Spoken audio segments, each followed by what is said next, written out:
I'm responsible for my family. Okay? So I'm not going to blame President Uhuru Kenyatta for my situation. If I have my 1 acre of land, I need to figure out how to feed my family. Yes, there's systemic poverty. Yes. All right? Yes. But it is my responsibility to take care of my family. Yeah. I have to be able to look for any creative, legal, dignifying, and honoring way to make an honest living to do that. But I think some would argue that that's because you have received a certain, you're of a certain No, pedigree. there are people who are doing it. It's how we look at work. Yeah. There are people who are doing it. Okay? Doing it in your way and how you do it. I mean, if I work for you, yes, and right now, if I work for you and I work hard, yes, and I washed your clothes, yes, and you paid me 300 shillings a day, yes, that's not enough. I understand. You understand? Like, you see, the system has. I'm not going to, philosophically, I'm not going to keep you here working the whole day washing my clothes. I'll say, you work 300-400 bob, I'll pay you once a week to wash my clothes. But then, this is like, you have another 6 days and a half to go and look for more. Okay. You understand what I'm saying? I understand what you're saying. So, there's the place of dignity and value to work. That's the thing we need to appreciate. Now, and it doesn't matter how much money you have and how much. People don't know that the Range Rovers and Mercedes you're seeing, okay, on the road, are on credit. People owe.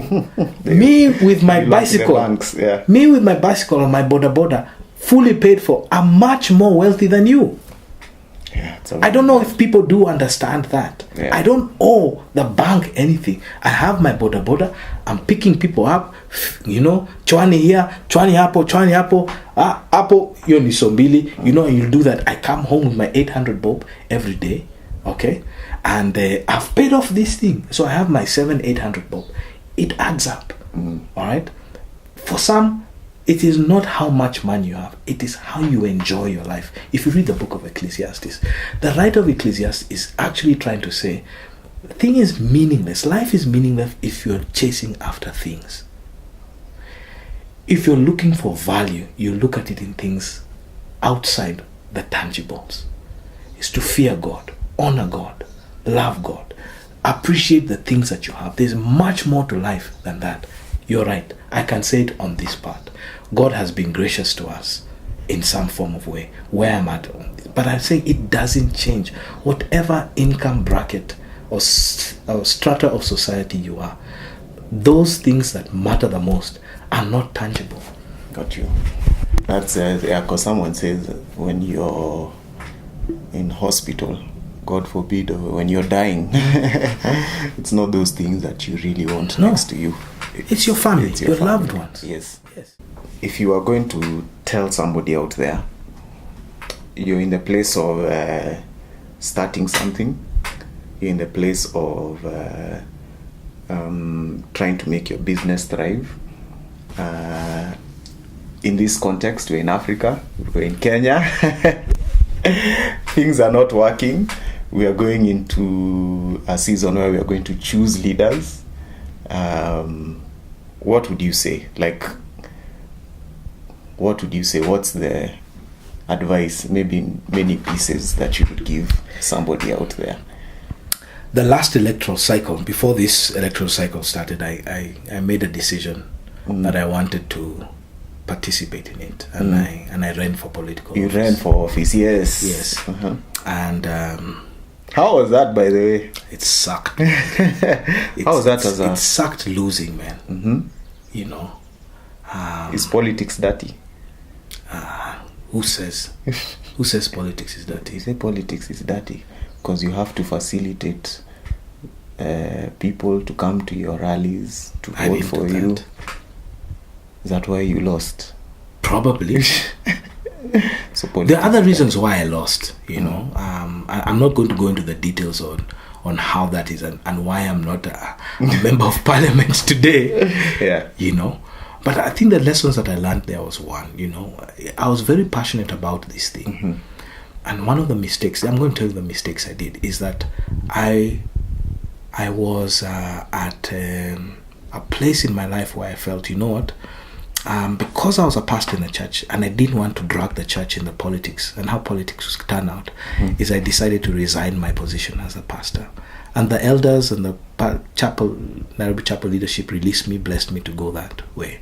I'd always say in many ways, if anybody's in that position, there's a place that you need to shield the church from, and don't drag your church into that mess. That's why I've seen a number of people who've gone in.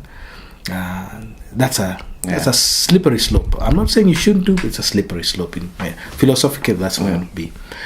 But one of the things that I learned very quickly was, because I left, I was not really making money. As I was on a salary pay, the church would pay me my salary. So I had to be able to look for alternative things. And I was in business at that time, but this was an opportunity now to invest more in the business that I was doing.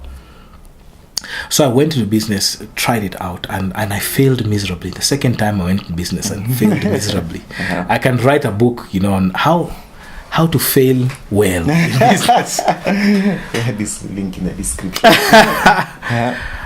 But there were 3 or 4 lessons I learned, and as a point of departure on this, to share what it is about Africa. I think we go into things idealistically, and it is not a bad thing. I think this is what should inform you. But what we need to be able to recognize is the things that we do and we're passionate that will not pay us. There are things that we're passionate about that will never pay us. Or if they do, they will not pay us today. In fact, let me just put it. There are things that we do that might never pay us or will not pay us today.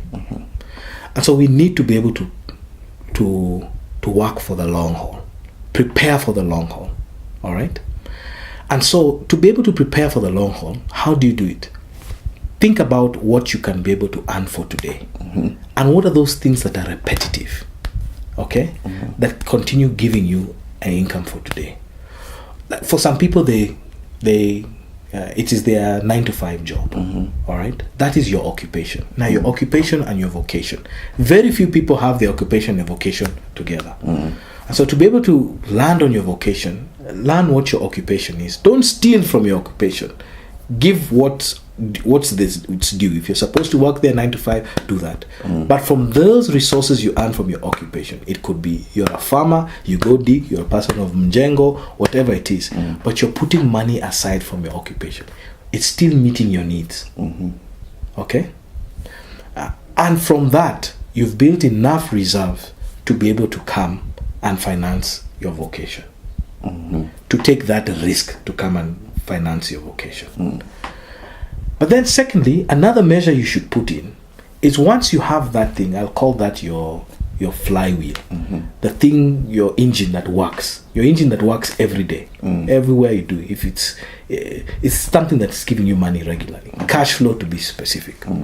Secondly, what are the things that you are talented with and that you can get your one-time, one-off things? If it's you go and it's, hey, I can go and trim a fence for somebody. All right, we who are from the other side of town say go and do landscaping. So anyway, you can go trim a fence. You are a talented musician. You can go and do a gig. You are an actor. You can go and act in a play and you get paid for that. There are many things that you can do. These are not things that are occupying yourself but these are things that you have. That particular thing, you can put that money aside to finance your vocation or your vision. Once you have that, then you start thinking about what are the things that you can put in place that are going to outlast you. And if you look at those things that are going to outlast you and you invest on those things that are long term, okay, and you start thinking that way, this day-to-day engine and your talents are no longer going to be your troubles. You need to make a decision that this is the cost of living and this is the standard of living I'm having because of where I'm headed. Okay? Mm-hmm. So if you earn your 800 shillings or 1,000 shillings a day, that is your lot. Mm-hmm. So work within that particular thing. All right? And begin to do that. Now, to get to your vision, you don't necessarily have to do it alone. What we don't understand is the power of numbers. Mm-hmm. And so you can collapse your vision into somebody else's bigger vision and still get that value of it.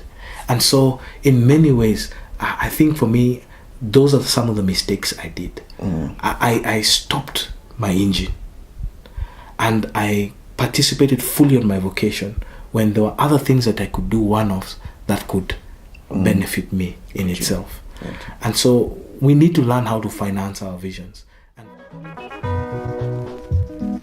Ae Mungu were, Mungu nyasaye, Mungu wa huruma, ibarikie Afrika ino. Afrika tunayoipenda.